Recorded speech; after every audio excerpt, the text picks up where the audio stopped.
तो आज जो है हम HC वर्मा के चैप्टर नंबर 30 गॉस लॉ को देखेंगे। ठीक है, उसका डिस्कशन देखेंगे। तो चैप्टर 30 HCV गॉस लॉ इसको आज हम देखेंगे। ठीक है, तो इसमें जो क्वेश्चन नंबर 1 है वो ये है, इलेक्ट्रिक फील्ड वेक्टर दिया हुआ है आपको किसी स्पेस में जो इलेक्ट्रिक फील्ड का वेक्टर है वो है 3/5 E0 I cap plus 4/5 E0 J cap. ये इलेक्ट्रिक फील्ड वेक्टर दिया हुआ है। Find the flux of the field, और E0 का वैल्यू दे दिया है। और क्या दिया हुआ है? E0 का वैल्यू दिया है आपको 2 × 10³ न्यूटन पर कूलम, 2 × 10³ न्यूटन पर कूलम। और आपको निकालना क्या है कि एक रेक्टेंगुलर सरफेस एरिया है 0.2 मीटर स्क्वायर का पैरेलल टू YZ प्लेन। तो आपको फ्लक्स निकालना है। क्या निकालना है? फ्लक्स एक एरिया से। तो एरिया का वैल्यू क्या है? एरिया बराबर दिया हुआ है, पैरेलल टू YZ प्लेन है और इसका वैल्यू है 0.2 metre square, 0.2 metre square, 0.2 metre square parallel to YZ plane. और ये किस प्लेन के पैरेलल है बताइए? YZ प्लेन के। इसको मैं X कह रहा हूँ, इसको मैं Y कह रहा हूँ, तो Z कैसा होगा? Z का डायरेक्शन ये होगा, तो YZ प्लेन के पैरेलल है। मतलब जो एरिया है वो इस प्लेन में है।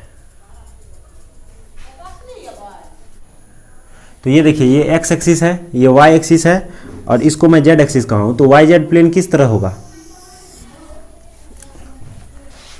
YZ प्लेन ये होगा ना, ये लाइन खींचिए, एक लाइन ये खींचिए, मतलब ये Z के पैरेलल लाइन खींचिए Y एक्सिस के। तो ये जो एरिया होगा ये क्या होगा? यही तो YZ प्लेन है। तो इस प्लेन में इलेक्ट्रिक फील्ड है, इस प्लेन में वो एरिया है। ये जो एरिया है इसमें से कोई पार्ट मान लीजिए एरिया का ये पार्ट रहा होगा, तो इसको आप क्या कर दीजिए, इसका वैल्यू कितना है? 0.2 मीटर स्क्वायर। तो इससे फ्लक्स कितना है बताइए? ये तो इस एरिया का एरिया वेक्टर क्या होगा बताइए? इसके नॉर्मल, इस एरिया के नॉर्मल कोई वेक्टर होगा, उसी के डायरेक्शन को मैं क्या मानूंगा? इस एरिया का एरिया वेक्टर। तो मैं मान लेता हूँ area unit of area vector, मतलब unit vector of area vector का डायरेक्शन क्या होगा? इस प्लेन के पैरेलल परपेंडिकुलर कोई वेक्टर लीजिए, इस प्लेन के परपेंडिकुलर कोई वेक्टर लीजिए। तो देखिए एक्स एक्सिस क्या होगा भाई? इसके नॉर्मली होगा ना, इस प्लेन के नॉर्मली होगा एक्स एक्सिस YZ प्लेन के नॉर्मली होगा। मतलब मैं कह सकता हूँ, देखिए इसको मैं अगर x कहूँ, इसको y कहूँ, तो z क्या होगा? इसके नॉर्मल होगा। तो XY प्लेन के नॉर्मल वेक्टर कौन सा होता है? Z vector. तो इसमें जो है YZ प्लेन है, तो इसके नॉर्मल कौन सा वेक्टर होगा? I vector. तो इसका जो है एरिया का वेक्टर क्या आ गया? I vector. तो मैं इसको क्या लिख सकता हूँ? अगर मैं यहाँ पर ऐसे लगा दूँ एरिया वेक्टर, तो इसका डायरेक्शन क्या लिखूंगा? ये I वेक्टर। तो अब जो है देखिए क्या निकालना है? फ्लक्स निकालना है इस एरिया से। तो फ्लक्स बराबर क्या होता है बताइए? फ्लक्स को अगर मैं फाई कहूँ तो वो होता है E vector dot A vector. तो बताइए E वेक्टर कितना दिया हुआ है? E वेक्टर दिया हुआ है 3/5 E0 I cap plus 4/5 E0 J cap, इतना दिया हुआ है। और इसका डॉट किसके साथ करना है? इस वेक्टर के साथ। वो वेक्टर क्या है? 0.2 I कैप। तो बताइए I और I का, पहले तो इसका डॉट कीजिए, मतलब इसका I का I के साथ डॉट, फिर J का J के डॉट से। तो देखिए ये जो इसको मैं अगर खोलूंगा तो 3/5 इंटू 0.2 इंटू E0, और I डॉट I क्या होता है? 1 होगा ना भाई। I डॉट I के बीच का एंगल, I वेक्टर और I वेक्टर के बीच का एंगल क्या? 0 डिग्री। तो I cos 0 क्या होता है? 1 होता है। तो ये 1 हो जाएगा। फिर प्लस में देखिए J और I के बीच का एंगल कितना होता है भाई? J Y एक्सिस है और I X एक्सिस है, इसके बीच का एंगल π/2 90 डिग्री। तो जब ये इसका डॉट लेंगे तो cos 90 बनेगा, मतलब यहाँ पर कुछ बनेगा और साथ में जो एंगल बनेगा वो cos 90 बनेगा। और cos 90 का वैल्यू क्या होता है? 0। तो ये पूरा टर्म क्या हो गया? ये पूरा टर्म 0 हो गया। तो क्या बचा? फ्लक्स जो है केवल ये बचा 0.6/5 E0, इतना फ्लक्स निकल गया। अब इसमें E0 का वैल्यू रखिए और फ्लक्स आ जाएगा। ठीक है, इसका सॉल्व कर रहा हूँ। इसमें क्या है कि एक रॉड है, इस रॉड का लेंथ L है और इस पे चार्ज क्या है? Q है। अब कह रहा है क्या? एक हाइपोथेटिकल क्यूब बनाइए, मतलब एक जो है आप काल्पनिक क्यूब बनाइए इस तरह से क्यूब बनाइए कि इस रॉड का जो एक एंड है, इस रॉड का जो एक एंड है वो इस क्यूब के सेंटर पे, उस क्यूब के सेंटर पे। तो मैं सबसे पहले एक क्यूब बना रहा हूं, देखिए, और क्यूब का जो है लेंथ क्या है, L है। तो देखिए ये क्यूब है,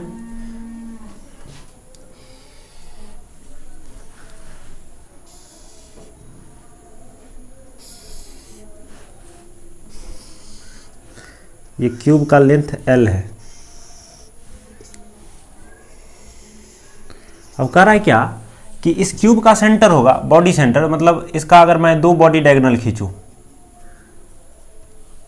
और एक ये खींचूं, तो इस बॉडी डायगोनल के इंटरसेक्शन पॉइंट को ही क्या कहते हैं, क्यूब का एज कहते हैं। क्या कहते हैं, क्यूब का सेंटर कहते हैं। तो ये जो रॉड है इसका एक एंड इसके सेंटर पे है, मतलब रॉड इस तरह से रखा हुआ है।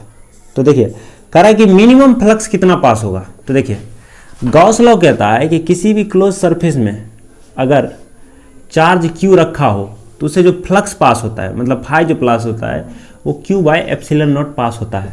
तो कह रहा है इस फाई का मिनिमम वैल्यू क्या होगा, ये पूछ रहा है इस क्यूब के लिए। अगर एक एंड इस रॉड का कहाँ हो, इसके बॉडी सेंटर पे हो, इसके सेंटर पे हो, तो इस क्यूब से मिनिमम कितना फ्लक्स पास करेगा। तो देखिए फाई को मिनिमम कर रहा है तो इसको मिनिमम करना है, और इस टर्म को अगर मिनिमम करना है तो आपको क्या मिनिमम करना पड़ेगा, क्यू मिनिमम करना पड़ेगा।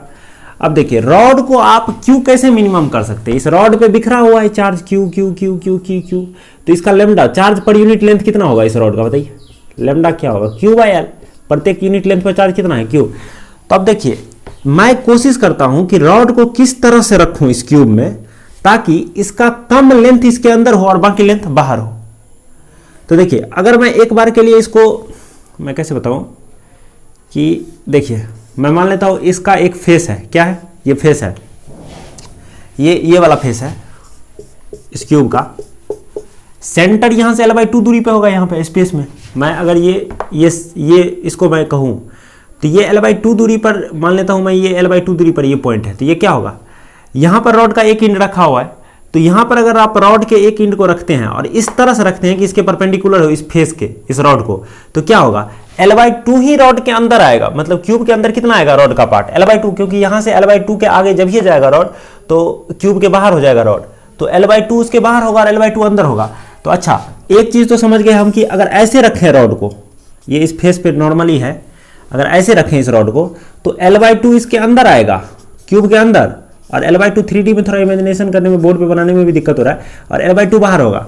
अब देखिए मैं कोशिश करता हूं कि मैं कोई ऐसा और तरीका ढूंढता हूं इस क्यूब में इस रॉड को रखने का ताकि इसका इससे ज्यादा लेंथ, मैं कोशिश करता हूं कि L/2 से भी कम इसके अंदर आए। तो जब ये मैं थोड़ा सा तिरछा करूंगा, जब ये मैं अब क्या कर सकता हूं भाई, तिरछा कर लो यहां से, हैं, और क्या कर सकते हैं, तिरछा कर लो या ऐसे कर लो या ऐसे कर लो या ऐसे कर लो। तो देखिए इस केस में भी क्या होगा, L/2 अंदर आएगा और L/2 बाहर आएगा। तो मतलब जब ये किसी भी फेस के नॉर्मली रखिएगा तो L/2 अंदर आएगा, L/2 बाहर आएगा। अब ये बात समझ में। अब देखिए अब बात रहा कि यहां पर भी L/2 अंदर रहेगा और यहां पर भी L/2 अंदर आएगा, तो मैं इस बीच में कैसे रखूं ताकि L/2 से कम आए। तो जब ये आप कोशिश कीजिएगा इसके बीच में इस रॉड को इस तरह से ऐसे घुमाने की, तो इसका ज्यादा लेंथ अंदर आने लगेगा, क्योंकि ये पता है आपको कि इसका लेंथ जो है ये दूरी बढ़ने लगेगा, ये दूरी बढ़ने लगेगा, फिर घटने लगेगा। मतलब यहां पर जो है मैक्सिमम होगा। मतलब जब ये आप इसको ऐसे रखे हैं और जब ये इसको ऐसे कीजिएगा, इस रॉड को टिल्ट करने की कोशिश कीजिएगा यहां से सेंटर से ऐसे ऐसे रखे हुए हैं तो L/2 अंदर है, और जब ये ऊपर करिएगा तब ये जो है इसका लेंथ ज्यादा अंदर आने लगेगा क्यूब के अंदर। तो मतलब आप सोच सकते हैं, खुद से विजुअलाइज कर सकते हैं कि कम से कम अगर कोई ऐसा तरीका नहीं है जिस तरीका में L/2 से कम लेंथ इसके अंदर आए। तो बताइए L/2 मिनिमम लेंथ कितना इसके अंदर आ सकता है, L minimum inside the cube, cube के अंदर L मिनिमम कितना आ सकता है, L/2, और L/2 लंबाई पर रॉड के कितना चार्ज होगा बताइए। अगर इस पे मैं चार्ज को L/2 लंबाई पे जो चार्ज है उसको मैं अगर Q मिनिमम कहूं तो कितना होगा, लेमडा L/2। तो यहां पर Q की जगह पर क्या रखिएगा आप, lambda L/2 upon epsilon not, और लेमडा की जगह पर क्या रखिएगा, Q बाय L। तो ये क्या हो जाएगा, Q बाय L, इसको जब ये रखिएगा यहां पर Q बाय L, तो L से L कटा, Q/2 एप्सिलॉन नॉट हो गया, क्या हो गया, Q/2 एप्सिलॉन नॉट। तो आंसर यही होगा, ठीक है। देखिए मुझे लगता है कि मैं थोड़ा अच्छा से नहीं बता पाया हूँ इसका कि L/2 ही क्यों अंदर आएगा, तो मैं उसको एक बार और कोशिश करता हूँ। देखिए थोड़ा सा मैं कोशिश कर रहा हूँ एक बार और।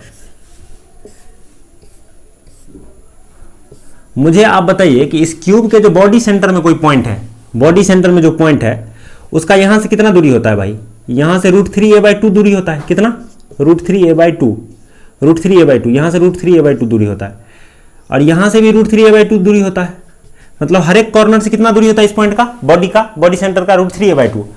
अच्छा, यहां से हर एक फेस से कितना दूरी पे होता है? a/2 दूरी पे, क्योंकि भाई फेस, दो फेस के बीच में होता है ना ये, तो दो फेस के बीच का दूरी तो ये है, l है, तो a है, तो ये प्रत्येक फेस से कितना दूरी पे भाई? इसके ठीक सामने होता है ना ये पॉइंट, इसके ठीक सामने, इस एज के ठीक सामने, तो यहां से a/2, यहां से a/2।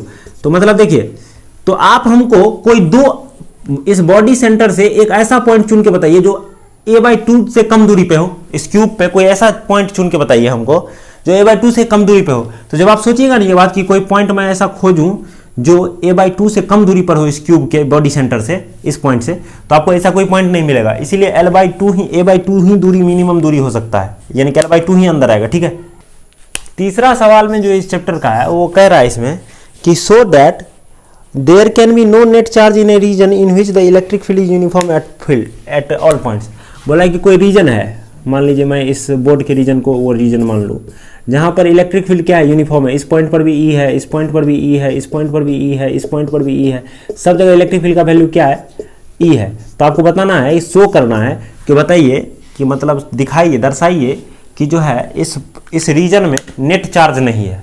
आप खुद सोचिए यार, इसमें मतलब साबित करने का भी कोई जरूरत है। आप खुद सोचिए कि लॉन्ग, इनफाइनाइटली लॉन्ग जो प्लेट होता है, इसको मैं अगर इनफाइनाइटली लॉन्ग प्लेट कहूँ, तो इसके इस तरफ या उस तरफ क्या होता है? इलेक्ट्रिक फील्ड यूनिफॉर्म होता है। तो बताइए, अगर यहाँ पर इलेक्ट्रिक फील्ड का वैल्यू सिग्मा, इसका सरफेस चार्ज डेंसिटी सिग्मा है, तो सिग्मा बाय, अगर ये कंडक्टिंग प्लेट है, मान लीजिए मैं कंडक्टिंग इसको कह रहा हूँ, तो यहाँ पर क्या होगा? Electric field sigma by epsilon. यहाँ पर भी क्या होगा? Sigma by epsilon. यहाँ पर भी क्या होगा? Sigma by epsilon. यहाँ पर भी क्या होगा? Sigma by epsilon. मतलब इस बोर्ड के बाहर कोई भी पॉइंट मैं ले लूँ, वहाँ पर कितना होगा electric field? Sigma bye 2 epsilon not. तो सिग्मा बाय 2 एप्सिलॉन नॉट तो हर जगह इलेक्ट्रिक फील्ड है। यहाँ पर चार्ज थोड़ी है, चार्ज तो इस बोर्ड पे है, लेकिन सिग्मा बाय एप्सिलॉन फील्ड हर जगह स्पेस में क्या है? सेम है ना। तो सब जगह जो है सिग्मा बाय एप्सिलॉन नॉट तो फील्ड है, यानी कि यूनिफॉर्म फील्ड है, डायरेक्शन भी सेम है, लेकिन जो है चार्ज तो इस बोर्ड पे है, यानी कि इस स्पेस में तो चार्ज नहीं है। तो सीधा बात है, ये तो इसी से हम दर्शा सकते हैं, सीधा बात, इसी से हम सोच सकते हैं, दर्शाने की कोई जरूरत नहीं है, दर्शाया हुआ है। ठीक है, देखिए अब क्वेश्चन नंबर 4 में इस चैप्टर का क्वेश्चन नंबर 4 सॉल्व कर रहा हूँ। इसमें क्या है कि एक स्पेस में इलेक्ट्रिक फील्ड है E0 x/L I cap, x/L ये I कैप है। अब देखिए, ये x एक्सिस है, ये y एक्सिस है, और ये z एक्सिस है। अब देखिए, इसमें एक क्यूब है, जिस क्यूब का लेंथ, एक क्यूब इस तरह से है, देखिए इसका लेंथ कितना है? इस क्यूब के साइड का लंबाई है a। तो मैं कोशिश कर रहा हूँ क्यूब बनाने का।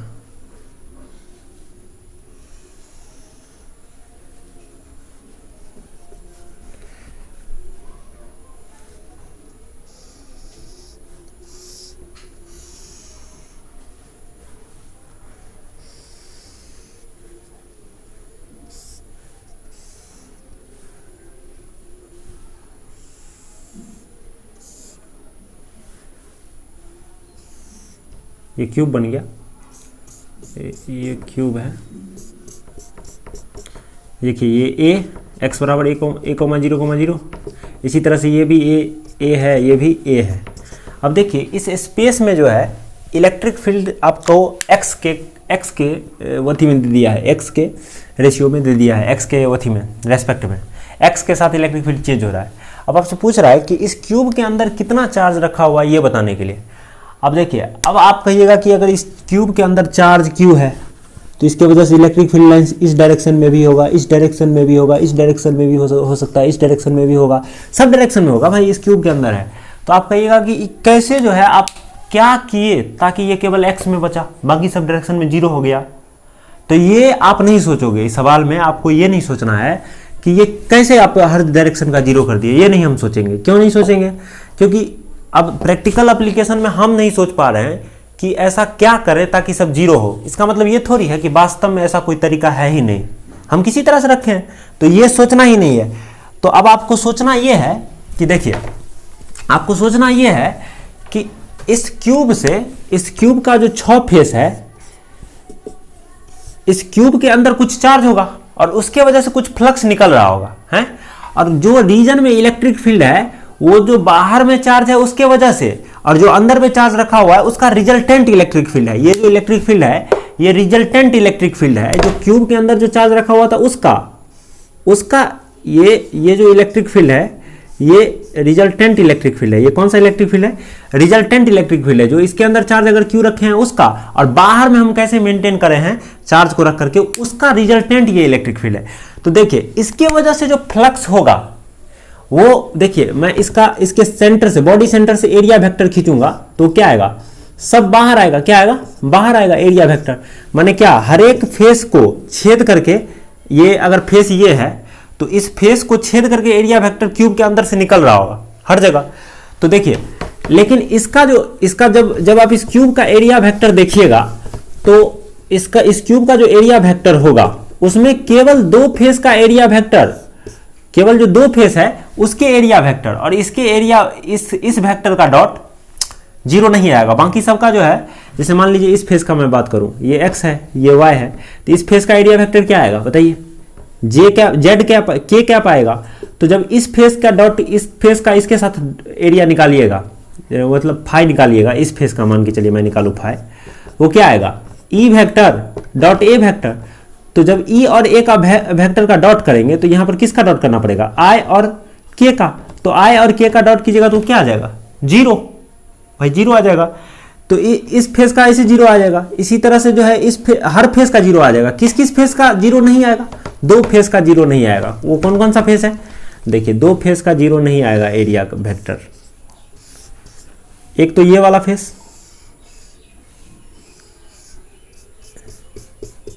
ये क्या है? Z, ये X, ये Y। इसका एरिया वेक्टर क्या होगा भाई? इस सरफेस को छेद करके अंदर की तरफ जा रहा होगा, तो बताइए वो तो x एक्सिस होगा। ये क्या होगा? माइनस आई कैप। ये आई डायरेक्शन इस तरफ से, लेकिन एरिया वेक्टर का डायरेक्शन क्या होगा? माइनस आई कैप। तो इस सरफेस का एरिया वेक्टर क्या होगा? माइनस आई कैप। और एरिया का मैग्नीट्यूड क्या होगा? ए स्क्वायर। भाई अगर इस क्यूब का साइड ए है दे रखा। इसी तरह से एक और फेस होगा जिसका भी एरिया वेक्टर जो है 0 नहीं आएगा। वो फेस ये वाला फेस होगा, ये वाला फेस। इसका भी एरिया वेक्टर का डॉट कीजिएगा इसके साथ, 0 रहेगा, क्योंकि इसका एरिया वेक्टर क्या आएगा? देखिए इस बार जो है क्यूब के अंदर से जो लाइन खींचेंगे वो एरिया क्या करेगा? इस प्लेन को छेद करके बाहर की तरफ निकल रहा होगा। भाई क्यूब के अंदर से लाइन खींचते हैं सब, और जो क्यूब के अंदर से लाइन खींचेगा तो इसका एरिया वेक्टर अगर आपको माइनस आई कैप मिला तो इसका आई कैप मिलेगा। इसका क्या मिलेगा? आई कैप मिलेगा। और इसका भी मैग्नीट्यूड क्या होगा? एरिया का ए स्क्वायर। तो इसका एरिया वेक्टर क्या है? ये है ए स्क्वायर आई कैप। इसका क्या है? ए स्क्वायर माइनस आई कैप। लेकिन इस पूरा प्लेन पर बताइए, ये तो x बराबर 0 है ना, ये वाला जो प्लेन है इस पर सब जगह x का वैल्यू क्या है? 0। तो यहां पर जो इलेक्ट्रिक फील्ड है उसका जब वैल्यू रखेंगे, इसमें इलेक्ट्रिक फील्ड का यहां पर वैल्यू निकालेंगे, ई नॉट एक्स अपॉन एल और आई कैप। इसमें x को क्या रखना पड़ेगा? 0। तो इलेक्ट्रिक फील्ड इस पॉइंट पर क्या है? 0। तो इस सरफेस से इलेक्ट्रिक फील्ड कितना, इलेक्ट्रिक फ्लक्स कितना होगा भाई? इलेक्ट्रिक फील्ड 0 है तो ई डॉट ए क्या आएगा? 0 आ जाएगा। तो इस फेस से जो है फाई का वैल्यू क्या आ जाएगा? 0। ठीक है। इसी तरह से इस फेस से फाई का वैल्यू कितना होगा? इस फेस से फाई का वैल्यू कितना होगा? तो भाई घुसने वाला फ्लक्स कितना है? इसके सरफेस से कितना फ्लक्स अंदर की ओर जा रहा है? 0। और इस सरफेस से फिर बाहर निकल रहा है फ्लक्स क्या हो रहा है? बाहर निकल रहा है। तो बाहर निकलने वाला फ्लक्स कितना है बताइए? इसका यहां पर इलेक्ट्रिक फील्ड निकालिए। इस फेस पर x का वैल्यू क्या है बताइए? x का वैल्यू a है। इस फेस पर, पूरे जगह पर x का वैल्यू क्या है? इस फेस पर a है। इस फेस पर x का वैल्यू a है। तो जब ये यहां पर जो है इलेक्ट्रिक फील्ड लिखेंगे तो x की जगह पर a रखना पड़ेगा। तो E not a upon l times I vector. तो यहां पर जो फाई लिखिएगा वो फाई कितना आएगा बताइए? E not a into A square upon L. भाई एरिया से गुना कीजिए। अब I vector dot I vector, तो ये तो 1 होता है, तो यानी कि E not A Q upon L, इतना आ गया फाई। और बाकी जो 4 सरफेस है इस क्यूब का, उसे तो फ्लक्स 0 होगा क्योंकि उसके एरिया वेक्टर और इस आई वेक्टर का डॉट क्या आ जाएगा? 0।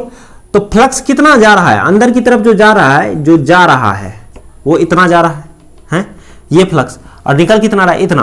तो बताइए इसमें जो फ्लक्स होगा, वो जो फ्लक्स होगा रिजल्टेंट फ्लक्स इसके अंदर वाले की वजह से कितना होगा भाई, निकलने वाले में से घुसने वाले को माइनस कर दीजिए, तो इसके अंदर वाले चार्ज की वजह से कितना फ्लक्स निकल रहा है इस सरफेस से, इस पूरे क्यूब से, वो निकल जाएगा। तो मतलब इस सरफेस के अंदर मैं मान लेता हूं इस क्यूब के अंदर क्यू चार्ज रखा हुआ है, तो इस क्यू चार्ज की वजह से गॉस लॉ के हिसाब से अगर मैं फाई लिखूं तो फाई कितना आएगा, क्यू बाय एप्सिलॉन नॉट, क्योंकि क्यूब जो है पूरा क्लोज सरफेस है। तो गॉस लॉ क्या कहता है, फाई बराबर क्यू बाय एप्सिलॉन नॉट। तो क्यू बाय एप्सिलॉन नॉट कितना के बराबर आना चाहिए, कितना फ्लक्स निकल रहा है, ये निकलने वाले इलेक्ट्रिक फील्ड की वजह से कितना फ्लक्स बन रहा है और घुसने वाले इलेक्ट्रिक फील्ड की वजह से कितना फ्लक्स बन रहा है, उस दोनों का डिफरेंस है। यानी कि ये जाने वाले इलेक्ट्रिक फील्ड की वजह से है ना, तो निकलने वाले में से जाने वाले को घटाइए, यानी कि E not A Q upon L में से 0 को घटाइए, वो कितना के बराबर आएगा, अंदर वाले चार्ज की वजह से कितना फ्लक्स है इतना के बराबर आएगा। तो यहां से क्यू कितना के बराबर आएगा बताइए, यहां से क्यू बराबर आ जाएगा आपको ई नॉट, ये एप्सिलॉन नॉट, फिर ई नॉट, फिर ए क्यू अपॉन एल। तो इसमें सबका वैल्यू रखिए और आ जाएगा आंसर, ठीक है, ऐसा यूनिट में। ये रहा, देखिए मतलब चौथा सवाल में मैं एक चीज़ ढंग से बताना चाह रहा हूँ कि देखिए ये जैसे क्यूब था हैं, और इसके अंदर आप चार्ज रख दिए क्यू, ठीक है, मैं मान लेता हूँ इसके 4 सरफेस से इस क्यू के वजह से इस तरह से क्यू रखे हैं। अब मुझे नहीं पता किस तरह से रख रहे हैं, बस रख रहे हैं हम किसी भी तरह से, ताकि इसके 4 इस सरफेस से जो है फ्लक्स नहीं पास कर रहा है, इससे नहीं पास कर रहा है, और ये जो सामने आपके दिख रहा है ये वाला, इससे भी नहीं पास कर रहा है, और ये जो आपके पीछे दिख रहा है इससे भी नहीं पास कर रहा है। पास किससे कर रहा है, एक इससे पास कर रहा है, ये जो इस तरफ वाला है, और एक इस तरफ वाला है। मैं मान लेता हूँ कि कोई इलेक्ट्रिक फील्ड ई है जिसके वजह से इस सरफेस से और इस सरफेस से तो फ्लक्स पास कर रहा है, लेकिन बाकी सबसे नहीं पास कर रहा है। तो मान लीजिए मैं कह रहा हूँ इस इलेक्ट्रिक फील्ड की वजह से इस सरफेस से फाई फ्लक्स पास कर रहा है, सरफेस से इस इलेक्ट्रिक फील्ड की वजह से फाई पास कर रहा है फ्लक्स, और इससे भी फाई पास कर रहा है। और मैं मान लेता हूँ इससे इस क्यू के वजह से इस सरफेस से फाई 1 पास कर रहा है, कितना पास कर रहा है, फाई 1, और इससे फाई 2 पास कर रहा है, मैं मान लिया हूँ, ऐसा मैं माना हूँ। तो ये जो इलेक्ट्रिक फील्ड है, ये जो इलेक्ट्रिक फील्ड है इसके वजह से, लेकिन ई नेट क्या होगा, ई नेट अगर मैं मानूं जो इस क्यू के वजह से और इस क्यू का जो इलेक्ट्रिक फील्ड होगा और इस ई का जो इलेक्ट्रिक फील्ड होगा, इसका रिजल्टेंट इलेक्ट्रिक फील्ड को मैं अगर ई नेट कहूँ तो ई नेट इस सरफेस से कितना पास करेगा बताइए भाई। फाई का जो डायरेक्शन होगा वो तो इस फाई 1 का डायरेक्शन इस तरफ होगा और फाई का डायरेक्शन ये होगा, तो इस सरफेस से जो नेट पास करेगा फ्लक्स इस ई नेट के वजह से वो होगा फाई माइनस फाई 1 है, फाई माइनस फाई 1 होगा। और फिर देखिए यहाँ पर ई नेट कुछ होगा, तो इस ई नेट की वजह से भी फ्लक्स का डायरेक्शन, ई नेट का डायरेक्शन ये है, इस ई नेट का भी डायरेक्शन, ई का डायरेक्शन इस पॉइंट पर, ये इस सरफेस पर इस डायरेक्शन में, और इस क्यू की वजह से जो इलेक्ट्रिक फील्ड होगा वो भी कुछ इस डायरेक्शन में, तो दोनों फ्लक्स क्या होगा, कुल मिला के जुड़ जाएगा। तो यहाँ पर जो फ्लक्स पास करेगा इस इलेक्ट्रिक फील्ड की वजह से वो फाई और फाई 2 पास करेगा। अच्छा ये बताइए कि अगर मैं फाई 1 और फाई 2 को एक बार के लिए भूल जाऊँ, मैं जो कह रहा हूँ कि इस सभी चारों फेस से नहीं पास कर रहा है, केवल 2 फेस से पास कर रहा है इस क्यू की वजह से फ्लक्स, वो फाई 1 और फाई 2 है, तो मैं फाई 1 फाई 2 के टर्म में नहीं लिखना चाहता, तो नेट फ्लक्स इस क्यू की वजह से कितना पास कर रहा है, फाई 1 प्लस फाई 2, तो फाई 1 प्लस फाई 2 कितना के बराबर होना चाहिए बताइए, गॉस लॉ के हिसाब से क्यू बाय एप्सिलॉन नॉट के बराबर आना चाहिए। तो अगर मुझे क्यू निकालना है और कोई फाई 1 और फाई 2 दे दे तो मैं क्या लिखूंगा, क्यू बराबर epsilon not phi 1 plus phi 2 upon, हाँ epsilon not phi 1 plus phi 2 इतना लिखूंगा। तो मुझे यही क्यू निकालना है, तो देखिए क्यू निकालना है, और इस बार जो मुझे इस सवाल में जो दिया था इलेक्ट्रिक फील्ड वो ई नहीं दिया था, वो ई नेट दिया था। तो ई नेट की वजह से फ्लक्स कितना पास कर रहा है, फाई माइनस फाई 1 और फाई प्लस फाई 2। तो आपको जो है निकालना क्या है, आप देखिए फाई 1 प्लस फाई 2 का वैल्यू कैसे निकालिएगा बताइए। इस फ्लक्स को अगर मैं इसको फाई नेट 1 कहूं और इसको मैं फाई नेट 2 कहूं, तो फाई 1 प्लस फाई 2 कैसे जनरेट होगा, जब फाई नेट 1 में से मैं फाई नेट 2 में से फाई नेट 1 को घटा दूंगा, तो क्या जनरेट होगा, सीधा आप हल करके देखिएगा, फाई नेट 2 में से फाई नेट 1 को जब ये मैं घटाऊंगा तो फाई 2 प्लस फाई 1 आ जाएगा, यानी कि इतना के बराबर आ जाएगा। तो कुल मिला के यही तो हमको निकालना था। तो यही निकालने के लिए हम क्या किए थे, वहां पर हमने घटाया था और हमने कहा था कि ये जो ई नेट घुसने वाला है इस समय, मान लीजिए ई नेट का डायरेक्शन ये है और क्यू का डायरेक्शन कुछ भी होगा तो ये 5 - 5 होगा एक सरफेस से, और एक सरफेस से क्या होगा 5 + 5 सीधा बात है। वो जो फ्लक्स निकाले थे एक सरफेस से 0 आया था, तो वो 0 जो आया था वो 5 - 5 ही था, और जो ई नॉट ए क्यू आया था वो 5 + 5 ही था। तो इसी तरह से हम सॉल्व किए थे, ठीक है। क्वेश्चन 5 में कह रहा है कि एक क्यूब है और क्यूब के अंदर जो है आप एक चार्ज पार्टिकल क्यू रख दिए हैं, तो क्यूब के 6 सरफेस से कितना फ्लक्स पास कर रहा है, सेंटर पे रखे हैं क्यूब को, कितना पे, find the flux of electric field through the 6 surfaces of the cube, through the 6 surfaces of the cube. तो देखिए सीधा बात है भाई, ये क्यूब क्या है, क्लोज सरफेस, और क्लोज सरफेस के अंदर आप क्यू चार्ज रख दिए हैं, तो फ्लक्स गॉस लॉ कहता है कि किसी भी क्लोज सरफेस में अगर आप क्यू चार्ज रखे हो तो उस सरफेस के, उस क्लोज्ड सरफेस से जो पास करने वाला फ्लक्स को अगर मैं फाई कहूं तो वो फाई बराबर होता है Q enclosed upon epsilon not. और क्यू इनक्लोज्ड क्या है, उस सरफेस के द्वारा कितना क्यू इनक्लोज किया गया है, अंदर में रखा गया है क्यू, तो क्यू बाय एप्सिलॉन नॉट हो गया। अब देखिए मैं क्वेश्चन नंबर 6 सॉल्व कर रहा हूं। इसमें क्या है कि एक सरफेस है स्क्वायर शेप का, ये कौन सा सरफेस है, स्क्वायर शेप का, इसका साइड ए दे रखा है, ठीक है। अब इससे ए यूनिट की दूरी पे देख लीजिए, इससे ए यूनिट की दूरी पे मैं इसको थोड़ा सा 3D में बनाने की कोशिश करता हूँ। देखिए इस सरफेस को देखिए,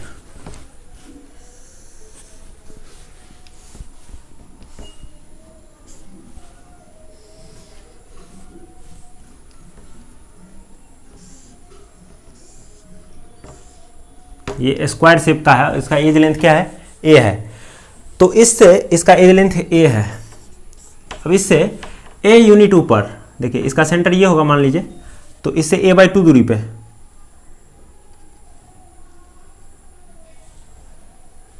इससे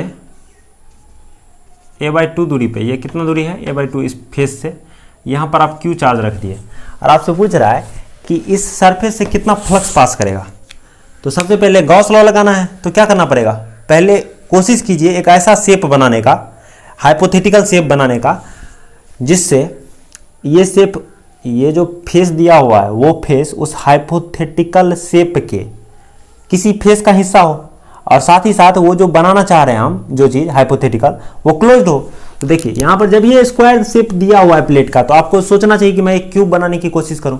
तो देखिए ये a/2 दूरी पे दिया हुआ है, तो अगर मैं यहाँ से भी a/2 दूरी पे एक और फेस बना लूँ, जाके क्या बना लूँ, फेस बना लूँ, मान के चलिए मैं यहाँ से a/2 दूरी पे जाके एक और फेस बना लेता हूँ ए साइड का, तो ये भी क्या होगा, ये क्यू उस फेस से भी, इस फेस से भी, मैं ठीक से बना रहा हूँ थोड़ा, इस ऊपर वाले फेस से भी कितना दूरी पे होगा ये चार्ज, a/2 दूरी पे, क्योंकि वो भी ए साइड का ले रहा हूं मैं, कितना का, ए का, तो ये a/2 दूरी पे है, तो मैं ए यूनिट ऊपर जाके इस सरफेस से ए यूनिट, ये a/2 पे है, तो ए यूनिट ऊपर जाके एक फेस बना रहा हूं, दूसरा फेस बना रहा हूं, देखिए मैं बना रहा हूं,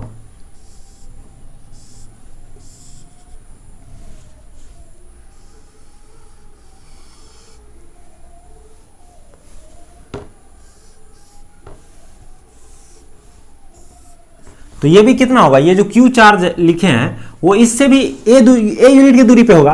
अब देखिए ये ए है और ये भी ए है ना, इस पॉइंट और इस पॉइंट के बीच का दूरी क्या होगा, ए, क्योंकि ये ए यूनिट ऊपर है, तो ये भी ए होगा, तो ये भी ए होगा, तो ये भी क्या हो गया, एक स्क्वायर शेप का ये भी हो गया, और इसका भी एरिया कितना होगा a², और ये भी कितना, ये जो फेस है उस चार्ज से कितना दूरी पे होगा भाई, ए दूरी पर, क्योंकि आपको पता है वो सेंटर पे रखा हुआ है, यानी यहां से वो कितना दूरी पे रखा हुआ था, a/2 दूरी पे, तो उसका दूरी यहां से कितना होगा भाई, a/2, मतलब मैं कह रहा हूं एक बार के लिए कि यहां पर वो जो पहला फेस बनाए थे उसमें हम क्यू को सेंटर पे रखे थे, सेंटर के जस्ट ऊपर, तो यहां से अगर उसका दूरी देखें तो a/2 होगा, और यहां से भी दूरी क्या होगा उसका, a/2, तो पीछे वाले फेस, अगर मैं पीछे वाला फेस इस तरह से बनाऊं तो वो भी कितना दूरी पे है, चार्ज यहां से a/2 दूरी पर, और यहां से भी इस फेस से भी a/2 दूरी पर, और इस फेस से भी a/2 दूरी पर। अब देखिए इस फेस से भी वो चार्ज कितना दूरी पे होगा, a/2 दूरी पर, और इस फेस से भी, ये वाला फेस जो है इससे भी कितना दूरी पे होगा चार्ज, a/2 दूरी पे। देखिए क्योंकि देखिए ये सेंटर पे रखा हुआ है क्यू स्क्वायर के, तो ये दूरी कितना होता है भाई a/2,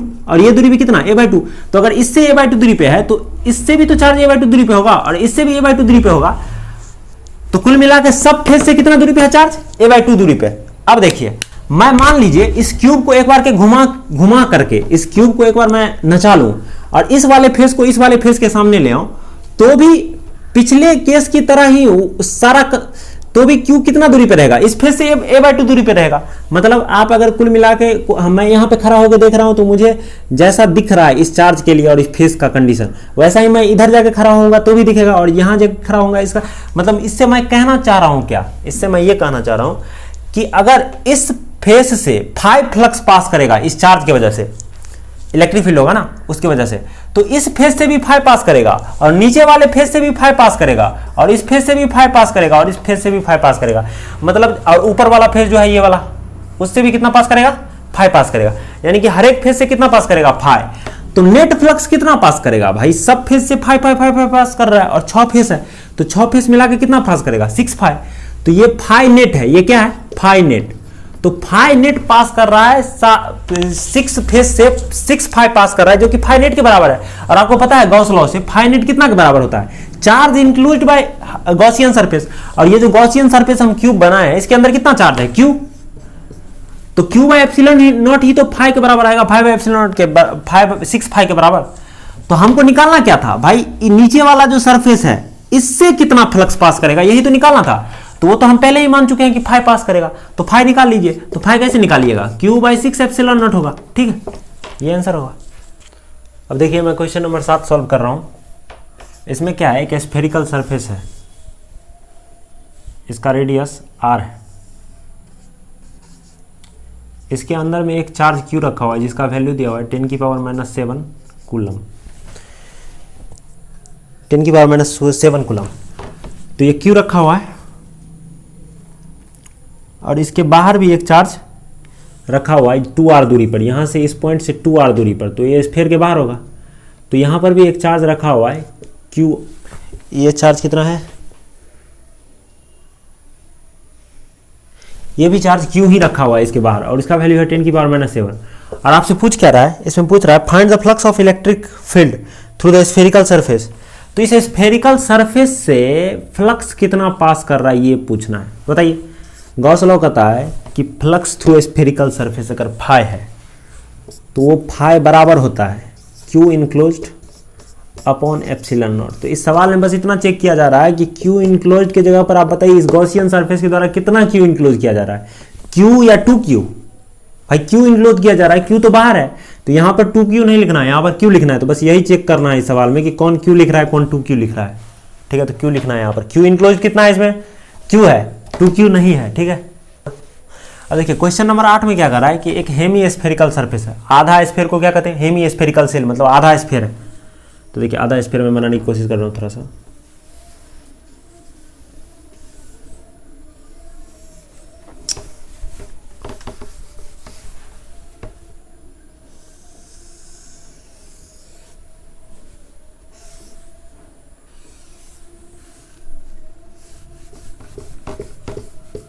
ये क्या है, आधा स्फीयर है, ठीक है। और इसके इस पॉइंट पे, इस फेस पे यहां पर Q चार्ज रखे हैं। तो पूछा जा रहा है कि इससे फ्लक्स कितना पास कर रहा है, इस आधा हेमी स्फीयर से। तो सबसे पहले आप क्या कीजिएगा, एक गॉसियन सरफेस बनाइए जो क्लोज्ड हो, हाइपोथेटिकल। तो मैं इस पर से एक और ऐसा ही अगर हेमी स्फीयर रख दूं, अगर इसके ऊपर जस्ट में ऐसा ही हेमी स्फीयर रख दूं, मान के चलिए ये किसी स्फीयर का आधा पार्ट होगा। तो ये जिस स्फेरिकल सेल का आधा पार्ट है उसी स्फेरिकल सरफेस के आधा पार्ट को मैं पहले काट दिया हूं, मतलब पहले आधा पार्ट पे रख दिया हूं और फिर मैं इसके ऊपर उसका आधा पार्ट रख दूं तो क्या हो जाएगा, ये सरफेस पूरा क्लोज हो जाएगा, ये इस तरह से क्लोज हो जाएगा, है क्लोज हो जाएगा ना। तो अगर मैं कहूं कि इससे 5 फ्लक्स पास कर रहा है, इससे 5 फ्लक्स पास कर रहा है, अभी एक बार के लिए मैं इसको मान लेता हूं कि इसके ऊपर रख दिया तो ये क्लोज हो गया। तो अगर नीचे क्लोज हो गया तो इसके अंदर Q रखा हुआ है। तो अगर इससे 5 पास कर रहा है तो ऊपर वाले से भी कितना पास करेगा, 5।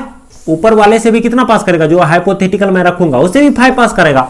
तो यानी कि अगर मैं टोटल फ्लक्स कितना कहूं, 5 नेट कितना के बराबर होगा बताइए, 5 नेट इसके लिए कितना के बराबर होगा, 5 + 5 2 तो 2 कितना के बराबर होगा भाई, Q/ε0 के, क्योंकि इस सरफेस के द्वारा Q कितना इंक्लोज्ड है, इंक्लोज्ड चार्ज कितना इंक्लोज किया गया है, Q। तो 2 फाई कितना के बराबर होगा, क्यू बाई एप्सिलॉन नॉट। लेकिन आपको पता है कि 2 फाई नहीं पूछा गया, इस सवाल में पूछा गया कि इस आधे हेमिस्फीयर से कितना होगा।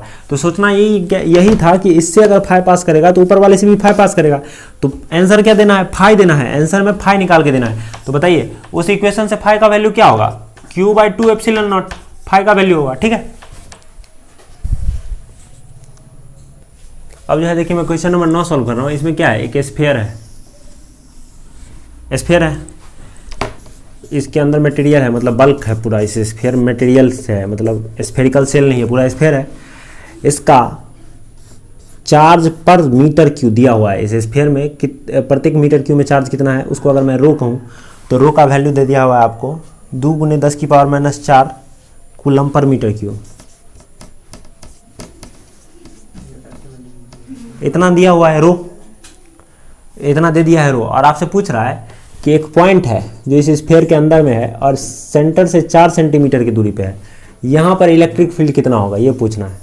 तो सबसे पहले क्या कीजिए, एक हाइपोथेटिकल गॉसियन सरफेस बनाइए। तो वो मैं एक स्फीयर ही बना ले रहा हूँ, कितना स्फीयर ही बना ले रहा हूँ मैं, आर को 4 सेंटीमीटर को आर कहा दे रहा हूँ। तो एक आर रेडियस का एक स्फीयर बनेगा।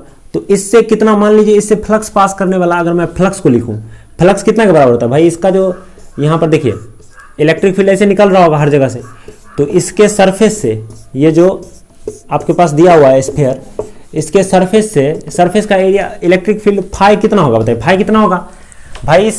इसमें कितना चार्ज है, इस स्फीयर के अंदर चार्ज कितना है, मैं फाई बराबर क्या लिखूंगा गॉस लॉ से, Q enclosed upon epsilon not. और क्यू कितना इनक्लोज है बताइए, क्यू कितना इनक्लोज है भाई, रो इंटू इस स्फीयर का वॉल्यूम, मतलब rho into volume of sphere upon epsilon not, ये क्या आ जाएगा, फाई के बराबर आ जाएगा। और आप एक चीज और बताइए कि फाई क्या होता है, मान लीजिए इसके सरफेस पे हरे ये सेंटर पे चार्ज रखा हुआ है, तो इस पॉइंट पर अगर ई इलेक्ट्रिक फील्ड होगा तो इस पॉइंट पर भी ई होगा, इस पॉइंट पर भी ई होगा, इस पॉइंट पर भी ई होगा, क्योंकि ये सारा पॉइंट इस पॉइंट के लिए आइडेंटिकल पॉइंट है। मतलब सेंटर के लिए सारा पॉइंट क्या है, स्फीयर पर जो भी पॉइंट है सरफेस पे वो सब क्या है, आइडेंटिकल पॉइंट।